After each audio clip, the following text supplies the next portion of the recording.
ഈശോമിശിഹായ്ക്ക് സ്തുതിയായിരിക്കട്ടെ.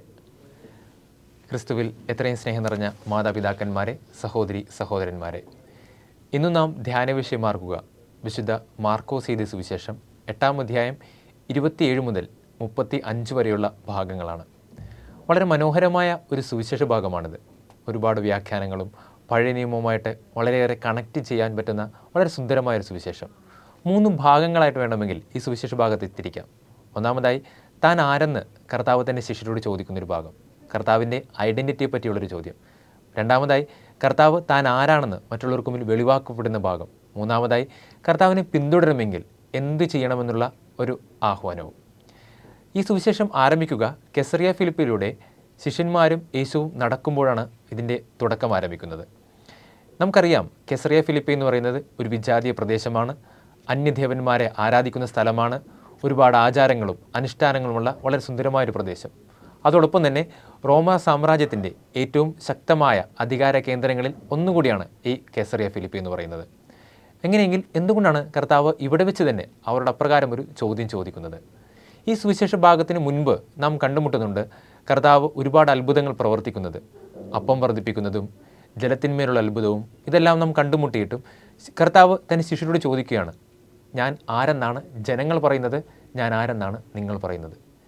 ഈ സുഗലോലുപതയിലും ഈ ആഡംബരങ്ങളിലും ഈ അന്യദേവന്മാർക്കിടയിലും അവർ തങ്ങളെ മനസ്സിലാക്കിയിട്ടുണ്ടോ എന്ന് കർത്താവിൻ്റെ ഒരു പരീക്ഷണമാണ് അവിടെ.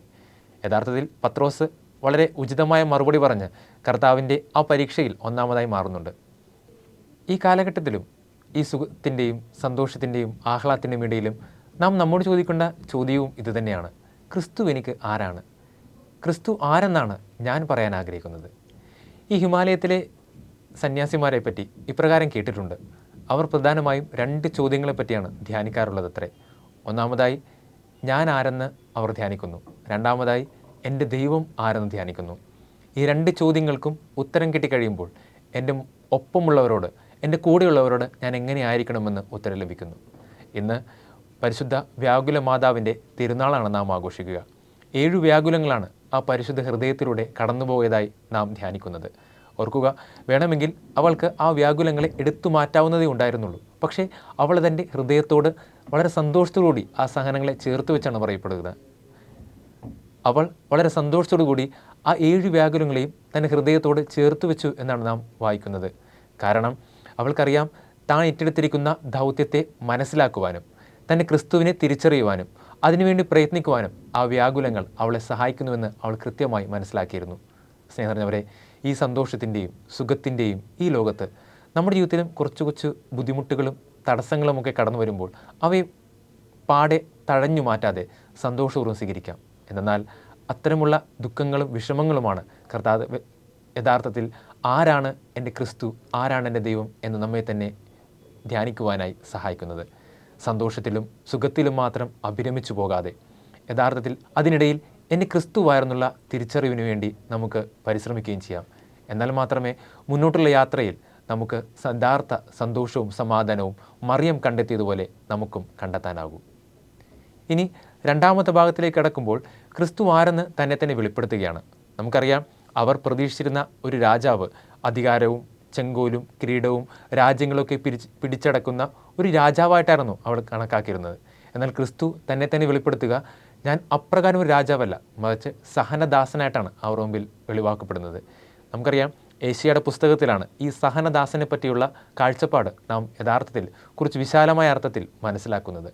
അതെ, ചില അപ്രതീക്ഷിതമായ തിരിച്ചടികളാണ് ക്രിസ്തുവിൽ നിന്നുള്ള വാക്കുകൾ അവരുടെ ജീവിതത്തിൽ ഉണ്ടാകുന്നത്.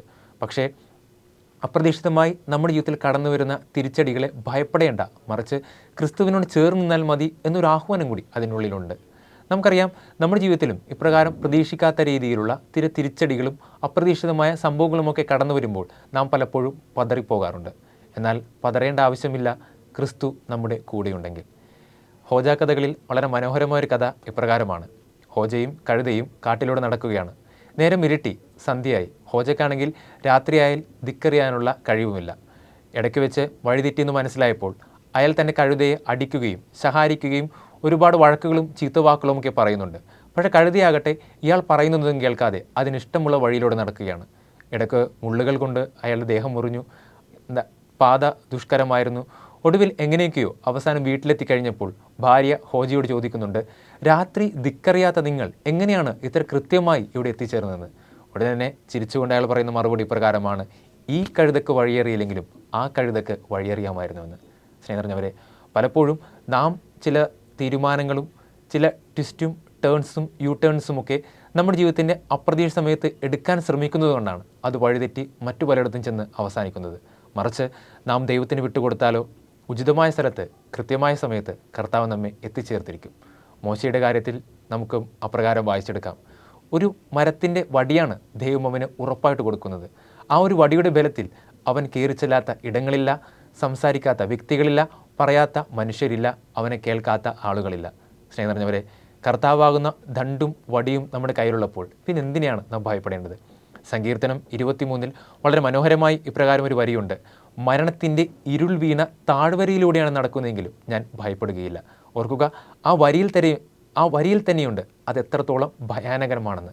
പക്ഷേ അതിൻ്റെ തൊട്ടടുത്ത വരികളിൽ അതിന് ഭയപ്പെടാതെ നടക്കുന്ന ഒരു വ്യക്തിയെ സൂചിപ്പിക്കുന്നുണ്ട്. കാരണം കർത്താവ് കൂടിയുള്ളവനെ നാം എന്തിനാണ് ഭയപ്പെടേണ്ടത്? അതിനാൽ അപ്രതീക്ഷിതമായി കടന്നു വരുന്ന ബുദ്ധിമുട്ടുകളും തടസ്സങ്ങളും സങ്കടങ്ങളും വിഷമങ്ങളുമൊക്കെ ജീവിതത്തിൽ വന്നു ചേരുമ്പോൾ ദുഃഖിക്കാതെ സന്തോഷപൂർവ്വം കർത്താവാകുന്ന ഉറപ്പിന്മേൽ ധൈര്യപൂർവ്വം മുന്നോട്ട് പോകുവാനായി നമുക്ക് പരിശ്രമിക്കാം. മൂന്നാമത്തെ ഭാഗത്തിലേക്ക് നാം കടക്കുമ്പോൾ അവിടെ എങ്ങനെ ക്രിസ്തുവിനെ അനുകരിക്കണമെന്നുള്ള ഒരു ആഹ്വാനമാണ് പറഞ്ഞു വെക്കുക. ക്രിസ്തു പറയുക, തന്നെ കുരിശെടുത്തുകൊണ്ട് എൻ്റെ പിന്നാലെ അനുഗമിക്കുവിനെന്നാണ്. നമുക്കറിയാം, കുരിശ് പ്രതീകമാക്കുന്നത് സങ്കടവും വിഷമവും ദുഃഖങ്ങളും തന്നെയാണ്. ക്രിസ്തുവിന് മുൻപ് ഏതാണ്ട് 5000-ഓളം ആളുകൾ കുരിശിൽ കിടന്നു മരിച്ചു എന്നാണ് കണക്കുകൾ പറയുന്നത്. എത്രത്തോളം സത്യമാണെന്നറിയില്ല. പക്ഷേ ഒന്നു മാത്രം അറിയാം, ക്രിസ്തു മരിച്ചതിന് ശേഷം ദൈവത്തിൻ്റെ രക്തം ആ കുരിശിൽ വീണു തുടങ്ങിയപ്പോൾ മുതലാണ് ആ കുരിശ് രക്ഷയുടെ പ്രതീകമായി മാറാൻ തുടങ്ങിയത്. അങ്ങനെയെങ്കിൽ നമ്മുടെ ജീവിതത്തിലുണ്ടാകുന്ന കുരിശുകൾ എന്തുകൊണ്ടാണ് രക്ഷയായിട്ട് മാറാൻ സാധിക്കാത്തത്? ഒരുപക്ഷെ ചില വ്യക്തികളുടെ സാമീപ്യങ്ങൾ, ചില ബന്ധുക്കളുടെ സ്വഭാവങ്ങൾ, നാം ഏറ്റവും ഇഷ്ടപ്പെടുന്ന ആളുകളുടെ വാക്കുകളും ചിന്തകളും പ്രവൃത്തികളും നമുക്ക് ഒരുപാട് കുരിശുകൾ നമ്മുടെ ജീവിതത്തിൽ സമ്മാനിച്ചേക്കാം. എന്നാൽ അവയുടെ ഭാരം കൊണ്ട് തളരുമ്പോൾ നാം മറന്നുപോകുന്ന ഒരു കാര്യമുണ്ട്. അവിടെ അത് ക്രിസ്തുവിൻ്റെ രക്തം കൊണ്ട് വീഴുന്ന കുരിശാക്കി മാറ്റുമ്പോൾ അതിൻ്റെ ഭാരം ലഘൂകരിക്കുവാനും മറിച്ച് അത് നമ്മെ രക്ഷയിലേക്ക് നയിക്കുന്ന ഒന്നായി മാറ്റുവാനും സഹായകരമാകുന്നുവെന്ന്. ആ പഴയ കഥ ഒരിക്കൽ കൂടി ഓർത്തെടുക്കുന്നത് നല്ലതാണെന്ന് തോന്നുന്നു. ഒരു റേസ് നടക്കുകയാണ്. എല്ലാവരും തങ്ങളെ കുരിശും ചുമന്നുകൊണ്ടാണ് റേസിൽ പങ്കെടുക്കേണ്ടത്. ഓരോരുത്തരും വളരെ കഷ്ടപ്പെട്ടുകൊണ്ട് മുന്നോട്ട് നീങ്ങുകയാണ്. അപ്പോൾ നായകന് ദൈവത്തോട് പരാതിയാണ്, ദൈവമേ, എൻ്റെ കുരിശ് വളരെ ഭാരം നിറഞ്ഞതാണ്, ഇതൊന്ന് വെട്ടി ചെറുതാക്കാമോ എന്ന്. കർത്താവ് പറയുന്നുണ്ട്, മോനെ, അത് പാടില്ല. പക്ഷേ അവൻ വീണ്ടും വീണ്ടും കർത്താവിനോട് ആവശ്യപ്പെടുകയാണ്, ആ കുരിശിൻ്റെ നീളം കുറക്കണം, ഭാരം കുറക്കണമെന്ന്. ഒടുവിൽ അവൻ്റെ പിടിവാശിക്കുമ്പിൽ കർത്താവ് അവൻ്റെ നീളവും അവൻ്റെ കുരിശിൻ്റെ ഭാരവും നീളവുമെല്ലാം കുറച്ച് അവനെ മുന്നോട്ട് പോകാൻ സഹായിക്കുന്നു. പിന്നീട് അവൻ കുരിശെടുത്തുകൊണ്ട് എല്ലാവരുടെ മുൻപിൽ കൂടെ ഓടുകയാണ്. ഓടി ഓടി ലക്ഷ്യസ്ഥാനത്തെത്തുന്നതിന് മുൻപായി അവൻ നിൽക്കുകയാണ്. കാരണം ലക്ഷ്യസ്ഥാനത്തെ കടക്കണമെങ്കിൽ ഒരു ഗർത്തം കടന്നുപോയാൽ മാത്രമേ മതിയാവൂ. അവൻ എങ്ങനെ കടക്കും എന്ന് സങ്കടപ്പെട്ടിരിക്കുന്ന സമയത്ത് ഒപ്പമുള്ളവർ കടന്നു വന്ന് തങ്ങളെ കുരിശെടുത്ത് അതിന് മുകളിലൂടെ ഇട്ട് ആ കുരിശിന് മുകളിൽ നടന്ന് ലക്ഷ്യസ്ഥാനത്തെത്തുന്നു. പിന്നീട് അവൻ സങ്കടപൂർവ്വം മനസ്സിലാക്കുകയാണ്, ഒന്നാമതെത്തുന്നവനല്ല, മറിച്ച് ലക്ഷ്യസ്ഥാനത്തെത്തുന്നതാണ് പ്രധാനമെന്ന്. സ്നേഹം നിറഞ്ഞവരെ, നമ്മുടെ ജീവിതത്തിലും അപ്രതീക്ഷിതമായ ഈ കുരിശുകളും ബുദ്ധിമുട്ടുകളും ഒക്കെ കടന്നു വരുമ്പോൾ സങ്കടപ്പെടേണ്ട ആവശ്യമില്ലെന്നേ. എന്നാൽ അത് ദൈവത്തിൻ്റെ രക്തത്താൽ വിശുദ്ധീകരിച്ച് കഴിയുമ്പോൾ നമുക്ക് ലക്ഷ്യസ്ഥാനത്ത് എത്തിച്ചേരുവാനുള്ള, നമ്മുടെ ദൈവത്തിൽ എത്തിച്ചേരാനുള്ള സഹായകരമായി ഒരു ഏണിപ്പടിയായി അത് മാറുമെന്ന് മറക്കാതിരിക്കാം. ഏതൊരു കുരിശും ജീവിതത്തിൽ ബുദ്ധിമുട്ടേറിയ ഒന്നായി മാറുമ്പോൾ, ഏതൊരു സങ്കടവും നമ്മളെ വിഷമിക്കുന്ന ഒന്നായി മാറുമ്പോൾ, ഏതൊരു സന്ദർഭവും നമ്മെ ദുഃഖിപ്പിക്കുന്ന ഒന്നായി മാറുമ്പോൾ ഓർക്കുക, ക്രിസ്തുവിൻ്റെ രക്തം അതിന്മേൽ ചൊരിഞ്ഞ് അതിനെ ഭാരമില്ലാതാക്കാനായി ശ്രമിക്കാം. എന്നാൽ അവിടുത്തെ രക്തം വീണാൽ ഭാരമില്ലാത്തതായി എന്താണ് ഈ ലോകത്തിലുള്ളത്? സ്നേഹം നിറഞ്ഞവരെ, ഒരിക്കൽ കൂടി ഈ 3 ഭാഗങ്ങളെ ഞാൻ ഓർമ്മിപ്പിച്ചു കൊള്ളട്ടെ. ഒന്നാമതായി, നമ്മുടെ ജീവിതത്തിൽ വന്നു ചേരുന്ന സുഖങ്ങൾക്കും സന്തോഷങ്ങൾക്കും ആനന്ദങ്ങൾക്കുമിടയിൽ ദൈവത്തെ കണ്ടെത്താനായി നമുക്ക് ശ്രമിക്കാം. ദൈവത്തെ വിട്ടുകളയാതെ എല്ലാ സന്തോഷവും ദുഃഖങ്ങളും ദൈവത്തോട് ചേർത്ത് പിടിച്ചുകൊണ്ട് നടക്കുന്ന വ്യക്തികളായി തീരുവാനായി നമുക്ക് ശ്രമിക്കാം. രണ്ടാമതായി, ജീവിതത്തിൽ കടന്നു വരുന്ന അപ്രതീക്ഷിതമായ തീരുമാനങ്ങളിലും ബുദ്ധിമുട്ടുകളിലും പതറിപ്പോകാതെ ദൈവത്തോട് ചേർന്ന് നിൽക്കുന്ന വ്യക്തികളായിട്ട് മാറാനായി നമുക്ക് ശ്രമിക്കാം. മൂന്നാമതായി, ജീവിതത്തിൽ കടന്നു വരുന്ന കുരിശുകളെ കർത്താവിൻ്റെ തിരുരക്തം കൊണ്ട് കഴുകി അതിനെ ഭാരമില്ലാതാക്കി അതും ചുമന്നുകൊണ്ട് സ്വർഗീയ ജെറൂസലേമിലേക്കുള്ള യാത്രയിൽ സന്തോഷപൂർവ്വം നമുക്ക് പങ്കെടുക്കാം. അവസാനിപ്പിക്കുകയാണ്. കയ്പ് നിറഞ്ഞ ഒരു പാനീയം കുടിച്ചതിന് ശേഷമാണ് മധുരമുള്ള ഒരു പാനീയത്തിൻ്റെ സ്വാദ് യഥാർത്ഥത്തിൽ നമുക്ക് ആസ്വദിക്കാൻ സാധിക്കുന്നത്. അതുപോലെ ജീവിതത്തിലുണ്ടാകുന്ന കയ്പ് നിറഞ്ഞ അനുഭവങ്ങളായിരിക്കും യഥാർത്ഥത്തിൽ നമ്മുടെ ജീവിതത്തിൽ ഏറ്റവും നല്ല സുഖമുള്ള ഓർമ്മകളായിട്ട് മാറുക. ചിലപ്പോൾ ക്രിസ്തുവിനെ സ്വീകരിച്ച് തുടങ്ങുന്ന സമയങ്ങളിൽ ഒരല്പം കയ്പ് നീര് നമ്മുടെ ജീവിതത്തിൽ അനുഭവപ്പെട്ടേക്കാം. പക്ഷെ ഓർക്കുക, അത് നമ്മുടെ ജീവിതത്തിലെ ഭാവിയിലെ ഏറ്റവും സുഗമമുള്ള, ഏറ്റവും അനുഭൂതിയുള്ള ഒരു അനുഭവമായി അത് നമുക്ക് അനുഭവവേദ്യമാകും. അതിനായി പരിശ്രമിക്കാം. ദൈവത്തോട് ചേർന്ന് നിന്നുകൊണ്ട് നമുക്കും ക്രിസ്തുവിനെ സ്വീകരിച്ച് അവിടുത്തെ ഭുജിച്ചുകൊണ്ട് യാത്രയാകുന്ന നല്ല മനുഷ്യരായിട്ട് മാറാൻ ശ്രമിക്കാം. ദൈവം നമ്മെല്ലാവരെയും സമൃദ്ധമായി അനുഗ്രഹിക്കട്ടെ. ആമേൻ.